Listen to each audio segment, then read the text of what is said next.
Greetings, ladies and gentlemen, and welcome to this latest edition of Tales from Outer Space. I hope you enjoy. Story number 1. Hero of Antelope's Run. In the corner of a bar sat a young man, harrowed beyond his years, and with eyes that had seen terrible things out there in the depths of space. He drank, slept, and ate for free. If anyone asked the barman why, they'd get told he was the hero of Antelope's Run. If anyone asked the man in person, well, they got another story entirely. Tonight was one of those nights. A young Vulcrum asked him just why he was called that. I'm not a hero. Here, let me tell you why. Now, when I was younger, I wanted to join the Navy, except they didn't really care to hire me. So I ended up washed out, up at a bar, kind of like this one. On that night, bar was empty but for me, and 2 other regulars. Oh, and the barman. So those 2 regulars, Captain Jeb, owned an old tramp freighter.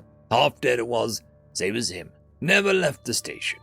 Then there was Molly, crack pilot once, then ended up getting hooked on Regalis. The man paused and looked at his drink. So there we were. Then everything went to hell. Entire station shook and groaned. Then red alert went off. Unholy noise it was. Only thing worse was the silence after. Lights went out. Pretty sure that was life support went too. We'd all be dead except for Captain Jeb started yelling. The man paused to put on a slight accent, trying to impersonate a man long since gone. Stow to the bridge. Head for the Antelope now. The accent was dropped. If he'd not been yelling, well, told us the station reactor was going to explode. So him, Molly, and me ran for the docks. We got there, and there were more people than I'd ever seen in the bar. Jeb didn't miss a beat. Told them to get the void suits and get in the hold. Was going to be cold, bumpy, and airless, but it was better than sitting on a station waiting for it to explode. The man stopped again to take a drink. He'd now acquired a small audience, several of the Vulcrum, and a few other species, and even a few of the larger races had pulled over bar stools to listen. Well, then what? One of the crowd asked. Well then, Jeb asked Molly, can you navigate? And asked him who was needed for the crew. Now old Jeb said that it was just 3 that we needed, the captain, Molly, and me. Made me prouder than I'd ever been. We got her away just as the station went up. The old captain fired the main engines to get us away in time. Now that kind of force puts some strain on you, and the captain lost a long war with his heart with that. We came to and we knew he'd not wake. Another pause, and the crowd looked at each other. Dire straits indeed. So Molly took the helm and the nav, and I took the carbon engineer board. Molly worked like a lunatic. Never seen anything like it. Jumped us 3 times, shaking like a leaf and going through DT. The man shook his head forlornly. Almost the entire bar was listening. Several had ordered new drinks for the speaker. She'd have been nothing short of a miracle in her heyday. So 3 jumps down, just 1 more left. Then the ship's alarms went off. The seals giving out after all the abuse, losing air fast. Well, the bridge only had 1 suit left. Well, luck is impartial. So I started a task of heads or tails. Didn't finish it. Molly knocked me out. Came to, was in the suit and Molly was strapped down, hands on the console, smiling like a lunatic. Ice on her face and in her hair. Instructions on screen on how to get home. And a message for old shipmates, telling them that she died clean. So, I did as I was told. Made the jump like she said. Everyone calling me a hero. Wasn't me. I just did what I was told. When they tell you of the hero of Antelope's Run, you tell them the real heroes were Molly and Jeb. The man finished his story, and the bar was silent for a while. Unsure of how to respond, eventually the man finished his drink and stood. Someone called out, So what's your name then? The man laughed.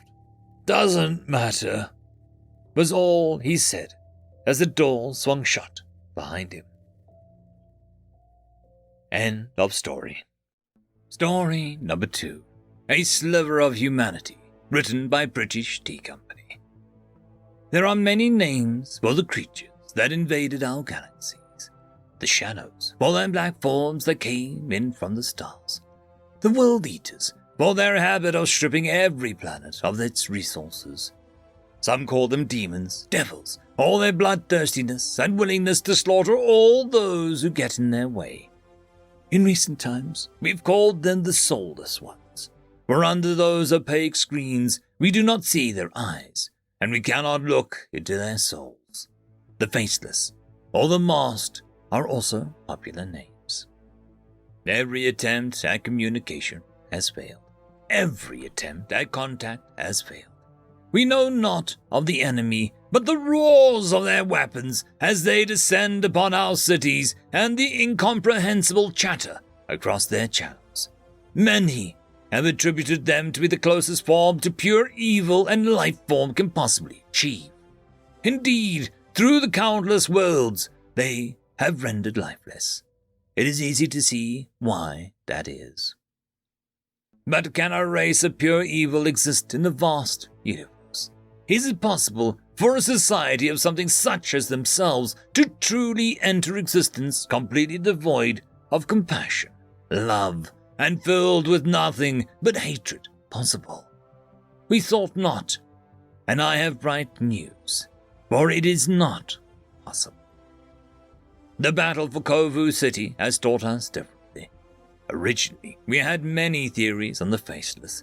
Through the recovered corpses of their soldiers, we see the heavy genetic tampering exists amongst their warriors. They wish to be stronger, faster, better. Perhaps a sign at once that their race was physically weak, requiring only mastery of knowledge and the sciences to survive on their world. That is a tangent that could be explored, but I only want to talk about the Faceless's aim on morality. Recall the footage of Kovu City and see that loop. Look closely. The Faceless soldier, designated as a Praetorian by our military strategists, is a gigantic specimen. Heavy genetic engineering has made them colossal in relation to most members of their kind, and we see them commonly used to devastate our lines with weapons that belong more on tanks than in the hands of a soldier. But it is one in particular I want to draw attention to. Let me slow down this footage. Watch as the detonation knocks the Faceless down to the ground. Watch as the Praetorian breaks cover to aid his kin. That is not a weapon he's deploying. That's an energy shield that belongs on a vehicle, not in the gauntlet of a soldier. Does this footage prove something about the Faceless? It surely does. Answer me this. For all the evil we attribute to their kind, why would one of them willingly leave the safety of cover to help an injured member of this race, to perform what any could consider a selfless act? It requires compassion rather than fiendish bravery. It was brotherhood and kinship that motivated that act, not the typical bloodthirstiness and warmongering acts which we would dilute the Faceless to. And at the end of the day, they have faces. They have souls. Look at the way the injured soldier hands his helmet removed by the Praetorian. Look at the way the Faceless in white runs over and kneels down, accompanied by what is clearly bodyguards. Look as how the Praetorian shields begin to fail. The Faceless in white continues to work diligently upon his injured squad mate. If they have kinship between themselves, their now theories that they have a hive mind or genetically weapons simply cannot be true. From what we've discovered so far, the Faceless have a name for themselves. And I would like to see more than just a slight sliver of what it means to be Terran. End of story. Story number 3. Another Sliver of Humanity, written by British Tea Company. The Faceless never removed their helmets willingly. At least, that's what was known currently. From what a reconnaissance team was transmitting now, however, that clearly was no longer the case. there was a pair of faces a few hundred meters away, walking alone in the ruins of the city. The first one was a giant among its kind, wearing the notorious Praetorian armor. The other was short and lean. Both wore the opaque face shields that gave them Faceless their name. The reconnaissance team sent their footage. If there was any functioning form of recording, they had hoped it worked. Antares was a large man even before the countless enhancements he subjected himself throughout the years. The slash below his cheek had done little to wan his appearance of being a warrior. Mere presence alone was enough to quell all but the boldest as far as the Emperor of the Terran Empire was concerned. If it wasn't for the fact that the Emperor enjoyed toying with the pistol that never left his side, it was perhaps at this moment he was wearing enough armor to make most tank crews green with envy. And the plethora of ordnance he was carrying right now looked like it belonged more in an artillery corps than on a single man. If Emperor Antares, however, had the capacity to make another man tremble throughout mere presence, it was his companion who would make any being go down to his knees with a flick of her finger. Crown Princess Andromeda at one point had her father's eyes, but brown pupils were now a piercing purple. Her hair, once brown like both parents, was bleached of all colors, leaving it a ghostly white. Perhaps if it wasn't for the fact Andromeda never smiled, or the ambient creep of dread upon any living being's psyche, she would be considered precious to many. Only one person truly valued her companionship, even if it meant to be in occasional bouts of physical pain. "This is the spot," the Emperor began as he tossed his helmet down and knelt down on the area. His offspring looked at it with longing eyes as she stood on her toes to be able to rest herself against his shoulder.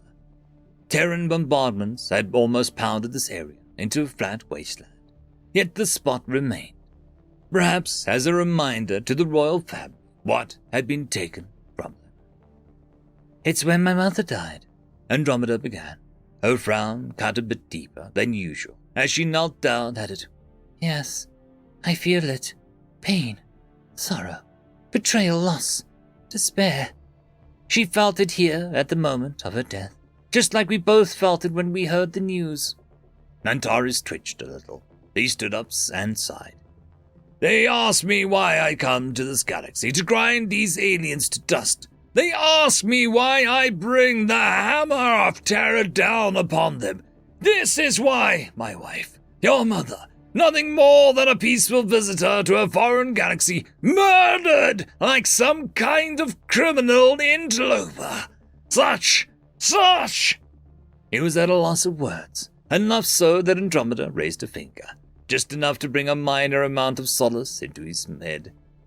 "Father," Andromeda asked, after knowing her father was placated, "can you make me a promise?" "What is it?"